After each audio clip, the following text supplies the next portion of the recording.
Hello friends, welcome to पढ़ाई.com। और आज इस वीडियो में हम बात करेंगे एनिमल हस्बेंड्री के सेकंड वीडियो के बारे में। और इसमें हम मिल्क को कवर करने जा रहे हैं। मिल्क का एक पार्ट हमने ऑलरेडी कवर कर लिया है और ये मिल्क का सेकंड पार्ट होगा। और इसमें मैं एएफओ के रिलेटेड जितने भी इम्पोर्टेंट क्वेश्चंस हैं वो सारे कवर करूंगी। सो आप देखते रहिए इस वीडियो को और स्टार्ट करते हैं बिना टाइम वेस्ट किए हुए।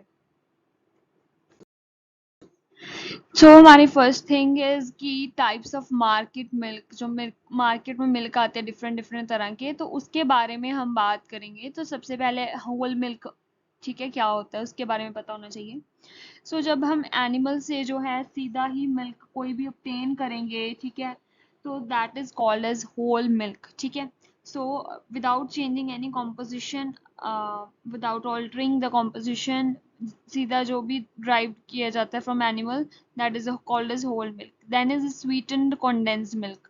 सो it is the product that is made from pasteurised milk, ठीक है। पैस्चराइजेशन अगर आपको नहीं पता है तो मैंने लास्ट वीडियो में, that is milk video number 1, milk part 1, उसमें मैंने सब आपको पास्चराइज मिल्क बताया था।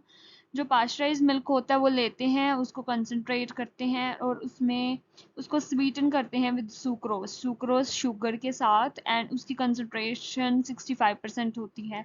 That is a sweetened condensed milk. So next, so now we will study about standardized milk. So what is standardized milk? जिसमें जो fat होता है that is 4.5 and SNF is 8.5. So basically ये बनता कैसे, इसमें हम मिक्स करते हैं बफलो मिल्क को स्किम मिल्क के साथ। Now बफलो मिल्क पता है आपको, स्किम मिल्क क्या होता है? स्किम मिल्क वो मिल्क होता है जिसमें सारी की सारी फैट जो है वो रिमूव कर दी जाती है and only fat left is 0.5%। समझ आ गई? So that is skim milk. Skim milk is very important. और standardized milk was asked in AFO. So ये चीज आपको पता होनी चाहिए, ठीक है। Then is toned milk. Toned milk में water और skim milk जो होते हैं, skim milk का जो पाउडर होता है, ठीक है, उसको होल मिल्क में ऐड किया जाता है, that is called as toned milk. Okay, next is reconstituted milk. So milk by prepared by dispersing whole milk powder. Whole milk मैंने पढ़ा रखा है, आपको अभी बताया था। जो हम डायरेक्टली एनिमल से लेते हैं उसके पाउडर को वाटर में ऐड करते हैं अप्रोक्सीमेटली इन रेशो, कितनी रेशो में? 1 part of powder to 7 to 8 parts of water, that is called as reconstituted milk. Then recombined milk, when butter oil is added to skim milk and water, that is, ठीक है। Then is filled milk. Filled milk is when the milk fat is substituted, ठीक है, milk fat is substituted with some vegetable oil fat, so that is called as filled milk. And इसमें fat content more than 3% होता है and SNF 8.5% होता है। Next is evaporated milk. Evaporated milk मतलब जिसमें से 50 to 60% वाटर जो है वो रिमूव हो जाता है, that is called as evaporated milk, ठीक है। और मिल्क पाउडर क्या होता है? मिल्क पाउडर और इवेपोरेटेड मिल्क में देख लो फर्क। यहाँ पे जो 50 to 60% वाटर रिमूव करते हैं, और लेकिन मिल्क पाउडर में मैक्सिमम मॉइस्चर कंटेंट 3% अलाउड होता है, ठीक है।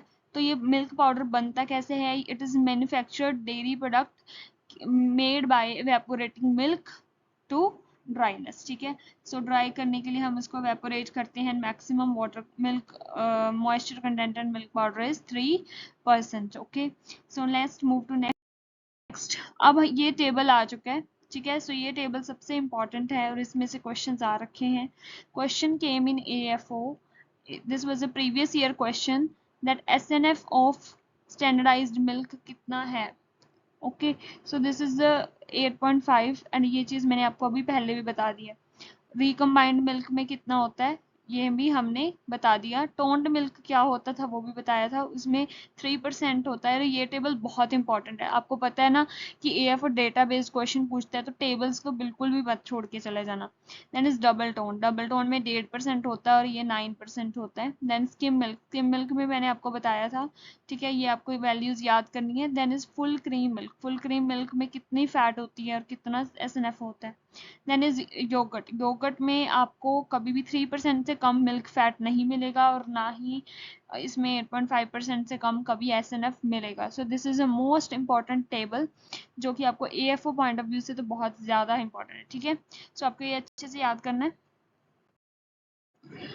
अब हम थोड़े इम्पोर्टेंट पॉइंट करेंगे जो कि एएफओ में आते रहते हैं। फर्स्ट इज अबाउट चीज। चीज जो होती है वो milk, salt, culture and rennet. Rennet क्या होता है? रेनेट इज एंजाइम जो कि चीज को बनाने के लिए काम आता है। It is actually A coagulant, ठीक है। सो that is a coagulant that holds the rest of the ingredients together. और आपको ये एक्सट्रैक्ट कैसे होता है, ये क्वेश्चन मार्क है, ठीक है। इसके बारे में आपको बताना है। मैं आपको हिंट देती हूँ, लाइक चलो मैं बता देती हूँ। तो फर्स्ट ऑफ ऑल जो रेनेट था वो र्यूमन से जो है वो एक्सट्रैक्ट किया जाता था। जैसे कि र्यूमन आपको पता है ना, स्टमक का पार्ट होता है। बाकी हम नेक्स्ट वीडियोस में इसके बारे में भी डिस्कस करेंगे। तो वहाँ से एक्सट्रैक्ट किया जाता है, मेनली रूमिनेंट्स में प्रेजेंट होता है, रूमिनेंट्स में, ठीक है। पहले ऐसे एक्सट्रैक्ट किया जाता था, लेकिन ये बहुत मतलब कुछ अच्छा तरीका नहीं है। तो फाइनली तो इसको जो है अभी तो हम आर्टिफिशियली सिंथेसाइज कर लेते हैं। ये चीज़ आपको पता होनी चाहिए। देन चीज़ जो होती है वो कजीन से बनी होती है, ज़्यादातर प्रोटीन होता है। Also it is rich in saturated fat जो कि अच्छा नहीं होता है सेहत के लिए। Then sodium and saturated fat and sodium, ठीक है। It means eating too much could lead to high cholesterol, high blood pressure and risk of cardiovascular diseases.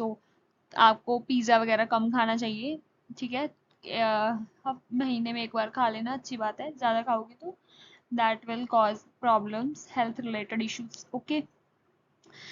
उसके बाद आता है शेना और पनीर। पनीर आपको पता होगा, इसमें हम रेनेट यूज़ नहीं करते हैं, ठीक है। चीज़ में रेनेट यूज़ होता है, इसमें हम रेनेट नहीं यूज़ करते। हम लेमन जूस यूज़ करते हैं, जैसे घर में निकालते हैं। दूध को फट जाता है, दूध कैसे फटता है, उसमें हम कुछ लेमन जूस कुछ डाल देते हैं, ठीक है, जिसकी वजह से दूध फट जाता है। दैट इज उसका जो फिल्ट्रेट होता है वो डिफरेंट हो जाता है, अलग हो जाता है। और जो बाकी का पार्ट हो जाता है वो कोआगुलेट हो जाता है, जिसको हम पनीर बोलते हैं, ठीक है। और इसमें मॉइस्चर कितना होना चाहिए? It should not contain moisture more than 70%। Maximum 70% होना चाहिए मॉइस्चर, इससे ज़्यादा नहीं होना चाहिए, ठीक है। Milk fat not more than 15% of dry matter. More than 15% of the dry matter से ज़्यादा फैट नहीं होना चाहिए। एंड मॉइस्चर जो है वो 70% से ज़्यादा नहीं होना चाहिए। That is important point. यही चीज़ें जो है एएफओ में पूछी जाती हैं, ये आपको याद करने हैं अच्छे से, ठीक है। अब बात करते हैं, अब हम पढ़ेंगे butter. Butter is fat content butter में कितना है? 80%। ये चीज़ बहुत इंपॉर्टेंट आपको याद रखनी है, ये क्वेश्चन आ सकता है। घी में फैट कंटेंट इज 99 to 99.5% और it should not contain moisture more than 0.5%, ठीक है। तो इस चीज़ को आपको याद रखना है। और अगर घी को हमें निकालना है बटर में से, तो हमें 110 डिग्री सेल्सियस टेम्परेचर रखना होगा, ठीक है। अगर अब बात करते हैं मिल्क में से डिफरेंट डिफरेंट जो चीज़ें निकलती हैं, खोआ कैसे बनता है? खोआ is concentrate, okay. Milk concentrate करते हैं, दैट इज खोआ। उसके बाद इसको सेपरेट बोलते हैं, दैट इज स्किम मिल्क। कैसे? मिल्क से दो चीज़ें बनती है, मिल्क में फैट होते हैं, मैंने आपको पहले भी बताया था, जिससे क्रीम बन जाती है। और बाकी का जो भी फैट लेस, ठीक है, जिसमें फैट बहुत कम रह जाती है, ठीक है, 0.5%, that is called skim milk, हमने पढ़ा है। देन इस फर्मेंट करते हैं तो मिल्क में दही बन जाते हैं, आपको पता है, ठीक है। Then is कोआगुलेट। कोआगुलेट करते हैं तो हमने आपको बता दिया, जैसे लेमन जूस वगैरह डालते हैं तो पनीर जो है निकल आता है, ठीक है। चीज़ और पनीर में डिफरेंस भी पता लग गया होगा कि रेनेट उसमें यूज़ करते हैं, उसमें हम चीज़ में यूज़ करते हैं रेनेट, लेकिन पनीर में यूज़ नहीं करते, ठीक है। ये बातें हमने कर ली हैं। नेक्स्ट स्लाइड पे मूव करते हैं। ओके, सो नाउ क्रीम की बात करते हैं। What is cream? Cream is a, ठीक है, वो हम मैंने आपको बताया दो चीज़ें निकलती हैं, फैट लेयर जितनी भी होती है फैट होता है मिल्क में, दैट मेक्स क्रीम। तो ये डिपेंड करता है, डिफरेंट टाइप्स ऑफ क्रीम होती है, हमने कितनी कैसी क्रीम लेनी है। जैसे लो फैट क्रीम होगी, एक मीडियम फैट होगी, एक हाई फैट होगी। Fat not less than 25% by weight, that is low fat. Not less than 40% by weight, that is a medium. And not less than 60% by weight, that is known as high fat cream. Suitable temperature कितना है cream निकालने के लिए? That is 32 to 37 degree Celsius, ठीक है। Cream निकालने के लिए मशीन होती है, ओके। तो ये क्रीम निकालती है ऑन कमर्शियल लेवल। तो एवरेज जो फैट होता है क्रीम में दैट इज मोर देन 18%। ठीक है, ये चीज़ आपको याद रखनी है, यहाँ पे एवरेज फैट की बात कर रही हूँ मैं। ठीक है, so average fat in cream is more than 18%। Okay, so now मलाई। मलाई क्या है? मलाई is the product rich in butter fat prepared by boiling and cooling cow. ठीक है, और कॉम्बिनेशन देयर ऑफ, मतलब दूध के ऊपर मलाई, आपको सबको पता है। It shall contain not less than 25% milk fat। ठीक है, it should not contain 20 less than 25% milk fat।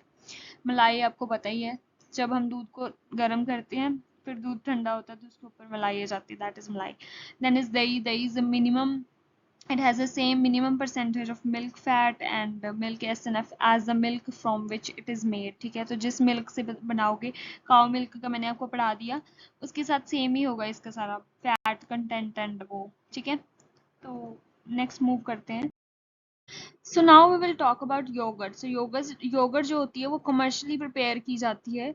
और यही दही और जो योगर्ट होती है उसमें डिफरेंस क्या होता है वो आपको पता होना चाहिए। जो दही होती है वो ज़्यादातर घर पे हम बनाते हैं, लेकिन कमर्शियल लेवल पे योगर्ट बनती है। सो इसमें हम स्पेशल टाइप की बैक्टीरिया जैसे कि लैक्टोबैसिलस बेलगैरिकस एंड स्ट्रेप्टोकोकस थर्मोफिलस, ठीक है, इनके द्वारा फर्मेंटेशन करवाते हैं।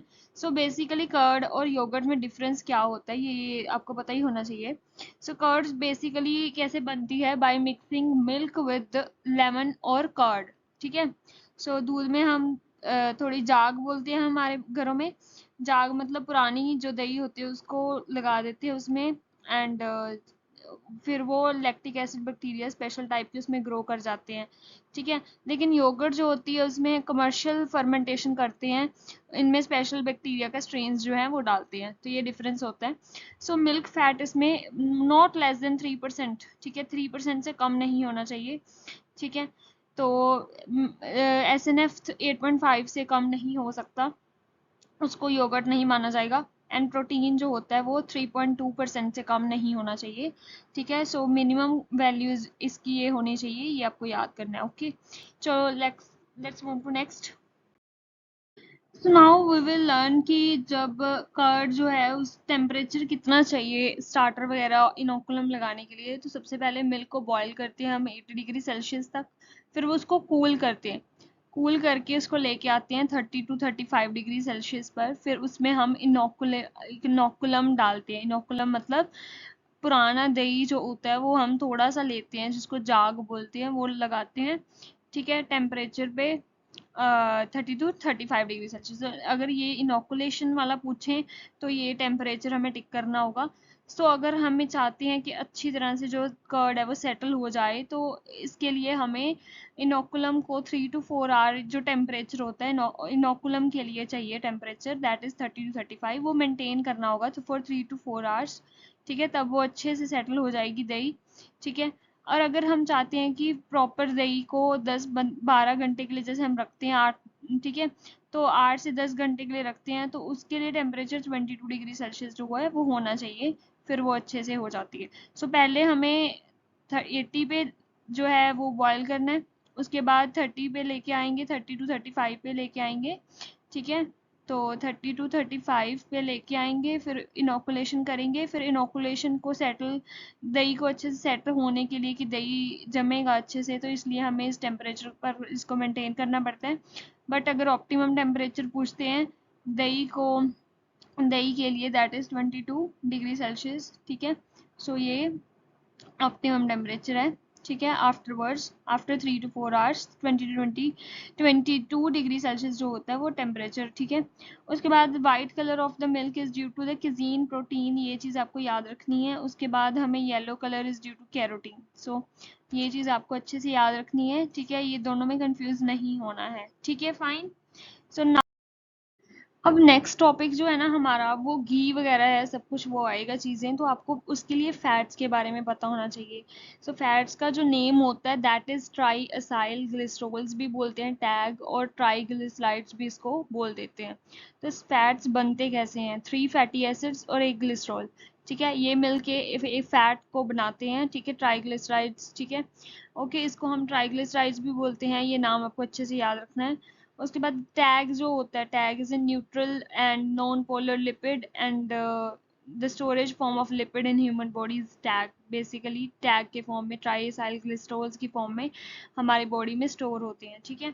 सो सिंपल जो होते हैं, सेम फैटी एसिड्स अगर यूज हो, जैसे हमने 3 फैटी एसिड्स यूज किए हैं ना, अगर 3 सेम ऐसे होंगे, यूज होंगे, 3 सेम होंगे फैटी एसिड्स, तो उसे उसे हम सिंपल टैग बोल देते हैं। That is like olive oil is the example. अगर वही डिफरेंट 3 डिफरेंट फैटी एसिड्स का यूज होगा बनाने में फैट को, तो that is a mixed tag, ठीक है। सो नेक्स्ट हम अब हम पढ़ेंगे कुछ चीज़ें जैसे एसिड नंबर, स्पॉनिफिकेशन नंबर। ये सब चीज़ों की इंपॉर्टेंस है, घी बटर इन सब चीज़ों में। घी में जैसे हमें एनालिसिस करना होगा कि हमें अगर इफ ये प्योर है या नहीं है, तो इन सब चीज़ों के लिए हमें ये सब चीज़ें पता होनी चाहिए, एसिड नंबर वगैरह। तो ये होता क्या है, एसिड नंबर हमें बताएगा कि उसमें फ्री फैटी एसिड्स जो हैं कितने प्रेजेंट हैं, ठीक है, घी में। तो अभी फ्री फैटी एसिड्स का क्या रोल है, फ्री फैटी एसिड्स, ठीक है, कब बनते हैं, पहले तो हमें ये पता होना चाहिए। तो फ्री फैटी एसिड्स तब बनती हैं जब ऑयल्स डिकम्पोज कर जाते हैं। तो मतलब अगर ऑयल्स खराब हो गए हैं, अगर अच्छी क्वालिटी नहीं है, तो वो डिकम्पोज करेंगे और उतने ही ज़्यादा फ्री फैटी एसिड्स होंगे, ठीक है। इससे हमें एसिड नंबर से रेंसिडिटी ऑफ द फैट के बारे में पता है। रेंसिडिटी मतलब ऑटो ऑक्सीडेशन को बोलते हैं, ऑटो ऑक्सीडेशन को बोलते हैं, या फिर हाइड्रोलाइसिस ऑफ फैट्स हो जाती है when they are exposed to heat, they are exposed to air, light, they are exposed to moisture, ठीक है। जब भी तो जो ऑयल होते हैं वो खुद ब खुद ऑक्सीडेज या फिर ऑक्सीडेट कर जाते हैं, या फिर उनका जो हाइड्रोलाइसिस हो जाता है जिसकी वजह से वो खराब हो जाती है, ठीक है। तो घी अगर प्योर है तो उसकी लिमिट कितनी है, देखो, अगर घी प्योर है तो उसकी जो एसिड नंबर की जो लिमिट है दैट इज 2.8%। तो इस चीज़ को आपको याद रखना है। एएफओ में इस चीज़ों में ये सब चीज़ें आने के पूरे पूरे चांसेस होते हैं, ये आपको याद करने वाली बातें हैं, ठीक है। सो नेक्स्ट हम बात करेंगे अबाउट स्पॉनिफिकेशन नंबर, ठीक है, इन विच इसमें क्या है, ठीक है। तो it is a process by which fatty acids and triglycerides or fats are hydrolyzed by alkali to give the glycerol and potassium salts of fatty acids. So basically जितना भी ज़्यादा higher sponification number होगा, greater is the percentage of short chain acids present in the glycerides of the oils and fats, ठीक है। जितने short, ज़्यादातर जो होती हैं वो short chain acids होते हैं, वो digest करने easy होते हैं, ठीक है। तो जितना भी ये नंबर होगा उतने ज़्यादा ये शॉर्ट चेन एसिड्स जो है वो प्रेजेंट होंगे, ठीक है। घी में कितनी वैल्यू है, घी में दिस इज वैल्यू इन घी, ठीक है। अगर आपको नहीं पता, सॉरी मैंने लिखा नहीं है। This is the value of ghee, that is 222 okay. This thing you need to remember, you need to remember the values. बात मैंने इसलिए बताई है ताकि आपको रटना ना पड़े, ठीक है। Let's move to next. So अब मैं आपको बताऊंगी दैट अगर हम 5 ग्राम ऑफ फैट लेते हैं, ठीक है, उसको अब हम हाइड्रोलाइज करेंगे तो फ्री फैटी एसिड जो फ्री फॉर्म में जो है रिलीज हो जाएंगे। उसके बाद डिस्टिलेशन जब हम करते हैं, then there are 2 things that you get. एक तो आपको volatile water soluble fatty acids मिलेंगे, एक आपको non volatile water insoluble fatty acids मिलेंगे, ठीक है। अब इन चीज़ों को डिटर्मिन करने के लिए ना 2 टेस्ट होते हैं, ठीक है, ठीक है। तो सबसे पहले होता है RM test, that is Reichert Meissl test, okay. ये जो टेस्ट होता है, it is an indicator of how much volatile, ये वोलेटाइल फैटी एसिड्स को बताने के लिए है कितने एक्सट्रैक्ट हो सकते हैं, ठीक है। 5 ग्राम्स ऑफ फैट जो होता है उसमें हम डिटर्मिन करते हैं। जितने भी ज़्यादा वोलेटाइल फैटी एसिड्स ज़्यादा प्रेजेंट होंगे, उतना ही ज़्यादा नंबर जो है इसका आरएम नंबर जो है वो ज़्यादा आएगा। घी का जो कितना है, इंपॉर्टेंट बात ये है 26 to 28, and this question came in AFO, ठीक है। इसमें से क्वेश्चन एएफओ में आया था कि कितना ये जो टेस्ट होता है ये किसकी स्टैंडर्ड्स को चेक करने के लिए यूज किया जाता है। घी में चेक करने के लिए जो है वो यूज किया जाता है, ठीक है। अगर घी अडल्ट्रेटेड होगा, उसकी अडल्ट्रेशन को चेक करने के लिए यूज किया जाता है। अगर सपोज वो अडल्ट्रेटेड होगा तो ये नंबर की जो वैल्यू वो कम हो जाएगी, ठीक है। ये इस नंबर से हमें पता चल जाता है that if the ghee is pure और नॉट, ठीक है। दैट इज आरएम टेस्ट भी बोल देते हैं कई बार, अगर फुल नेम नहीं आता तो आरएम टेस्ट करके लिखा होगा, otherwise its full name is Reichert Meissl test. So this is an important thing. Second is आपको अब एएफओ में अगर वो पूछ लिया तो हो सकता है नेक्स्ट टाइम पलेंस के नंबर पूछ लें। सो ये नॉन वोलाटाइल जो होते हैं fatty acids, insoluble fatty acids, उसको डिटरमिन करने के लिए होता है। और इस प्योर घी की वैल्यू 1.5 to 2.5 तक वेरी करती है। ये चीज़ आपको जो है याद रखनी है, ठीक है ना। तो अब हम बात करेंगे अबाउट इम्पॉर्टेंट इंस्टीट्यूट्स। ठीक है, हम सारी इंपॉर्टेंट चीज़ें एक स्लाइड्स में कवर करेंगे जल्दी से जल्दी। So NDR is National Dairy Research Institute. तो ये करनाल में है, ये आपको याद होना चाहिए, 1955 में इस्टेब्लिश हुआ। Then is NDDB, National Dairy Development Board, that is in Anand Gujarat. ठीक है, दैट इज 1965 में इस्टेब्लिश हुआ। उसके बाद आनंद मिल्क यूनियन लिमिटेड, अमूल तो सबको पता है भैया, दैट इज इन आनंद, 1946 में। उसके बाद आते हैं central food technology research institute in Mysore, that is in Karnataka, Mysore Karnataka में। Next is Indian veterinary research institute Izzatnagar in Bareilly. So ये आपको याद रखना है, बरेली यूपी, इज्जतनगर, ये सब चीज़ें एक ही है, कई बार बच्चा कंफ्यूज हो जाता है। So Indian veterinary research institute and central avian research institute is in Izzatnagar, Bareilly. Then is National Institute of Animal Nutrition, that is in Bengaluru, and then is Goat Research Institute is in Mokdum, that is in UP. ठीक है, then is the Central Institute of Research on Buffaloes वाला हिसार हरियाणा में है, ये चीज़ आपको याद रखनी है। Then is Camel Research Institute, Central Camel Research Institute in Bikaner में है, ये चीज़ आपको याद रखनी है। ठीक है, तो ये इंपॉर्टेंट इंस्टीट्यूट्स हैं। ये मैंने स्लाइड्स को कुछ ऐसे याद नहीं करवाया, बट आपको याद करना है अच्छे से स्लाइड को। इसमें से एएफओ में चांसेस हैं आने के कुछ ना कुछ। सबसे पहले तो आपको एनडीआरआई तो पक्का ही पता होना चाहिए, दैट इज इन करनाल, ये तो पता होगा भी, हरियाणा में है। ठीक है जी, ठीक है। NDDB is in Anand Gujarat. ठीक है, तो ये चीज़ें आपको याद होनी चाहिए, अमूल के बारे में पता होना चाहिए। So let's just move to next. तो अब हम बात करेंगे about the world milk day. ठीक है, तो world milk day and national milk day. World milk day 1 जून को होता है और ये 26 नवंबर को होता है। और इसका जो थीम क्या था, एंजॉय डेयरी, और इसने इस shown focus on showcasing how dairy is reducing its environmental footprints while providing nutritious foods and livelihoods। तो ये ठीक है, इस चीज़ के बारे में आप पढ़ लेना अच्छे से। नेक्स्ट इज हार्मोन जो रिस्पॉन्सिबल है for let down of milk, that is oxytocin. ठीक है, इस चीज़ को याद रखना है। ठीक है, जब गाय दूध देने लगती है तो उस दूध की का लेट डाउन, उसको ठीक है निकालना किसकी वजह से पॉसिबल हो पाता है, that is due to oxytocin और सिंथेसिस और उसकी मेंटेनेंस ऑफ सिक्रीशन। ठीक है, अब मतलब दूध अच्छे से मेंटेन रहता है, सिंथेसिस होती रहती है, मेंटेन कौन करता है, दैट इज प्रोलैक्टिन। इसको इंटीरियर पिट्यूटरी ग्लैंड जो होता है वो रिलीज करता है। ठीक है, सो नेक्स्ट मूव करते हैं। So now we will learn about the methods of milking. Methods of milking मतलब जब गाय से दूध निकालते हैं तो कैसे निकाल सकते हो। ऑब्वियसली दो चीज़ें हो सकती हैं, या तो हाथ से निकाल लो या मशीन लगा लो।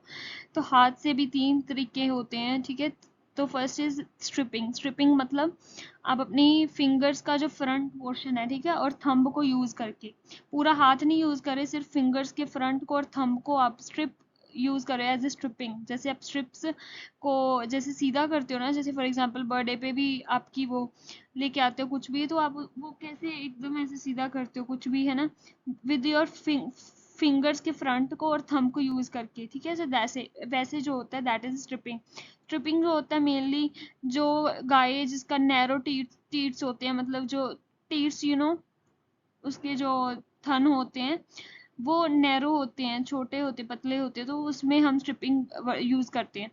नकलिंग इज मतलब क्या है कि आप जो आपका थंब है वो आप फोल्ड कर लेते हो। आप जैसे मुट्ठी बनाओगे ना, मुट्ठी में थंब को फोल्ड कर लो और फिर आप दूध निकाल लो। तो दैट इज क्वाइट हार्श थोड़ा सा तरीका होता है जो गाय के जो टीट्स होते हैं उसको खराब कर सकता है। ठीक है, सो ये अच्छा नहीं माना जाता कुछ खास। ठीक है, stripping is not consider that good. Full hand method सबसे अच्छा है इसमें। इसको फिस्टिंग बोलते हैं। सिंपली आप मुट्ठी बना लो, मुट्ठी से आप उसका जो दूध है वो निकालते हो। सो बेसिकली रिकमेंडेड क्या है कि पहले आप फुल हैंड से उसका दूध अच्छे से निकाल लो, और जो बाद में आप उसको फॉलोड बाय स्ट्रिपिंग, ठीक है, बाद में स्ट्रिपिंग से दूध निकालो। सो मशीन जो होती है, मशीन तो नॉर्मली है ना, मशीन में कुछ भी नहीं है, ये 1 से 2 लीटर जो है वो पर मिनट निकाल पाती है, इतनी ज़्यादा एफिशिएंट मशीन होती हैं। ठीक है, सो ये है इम्पॉर्टेंट बातें जो आपको पता होनी चाहिए। हाँ, और एक बात और कि जो मिल्क हम निकाल भी लेते हैं पूरा, उसके बाद भी गाय में जो 10 to 15% जो मिल्क होता है वो रेजिड्यूल रहता ही है, एज ए रेजिड्यूल मिल्क, ठीक है, गाय अपने आप में रखती है, ठीक है। सो ये चीज़ आपको पता होनी चाहिए। Okay, so this was all. So thank you guys for watching this video. और मैंने जो जितने भी पॉइंट्स इंपॉर्टेंट थे फ्रॉम मिल्क टॉपिक, मैंने 2 वीडियोस में बहुत अच्छे से कवर कर दिए हैं। अगर अभी भी कुछ छूटता होगा तो हम एमसीक्यू सीरीज भी लेके आएंगे, उसमें कवर कर लेंगे। बट अभी आप अच्छे से पढ़िए और एनिमल हस्बेंड्री को बहुत अच्छे से करिए, और इसमें मैंने बहुत कुछ कवर कर लिया, बहुत ज़्यादा कुछ कवर कर लिया है। अगर कुछ भी बचता है वो आप खुद भी थोड़ा ही मेहनत कर सकते हो, और बाकी हम और भी एमसीक्यूज वगैरह लेके आएंगे जिसमें और भी चीज़ें कवर हो जाएंगी। बाकी thank you for watching this video. अगर आपको ये वीडियो अच्छा लगता है तो प्लीज़ इसको लाइक ज़रूर करना और चैनल को सब्सक्राइब करना। Thank you so much, bye bye.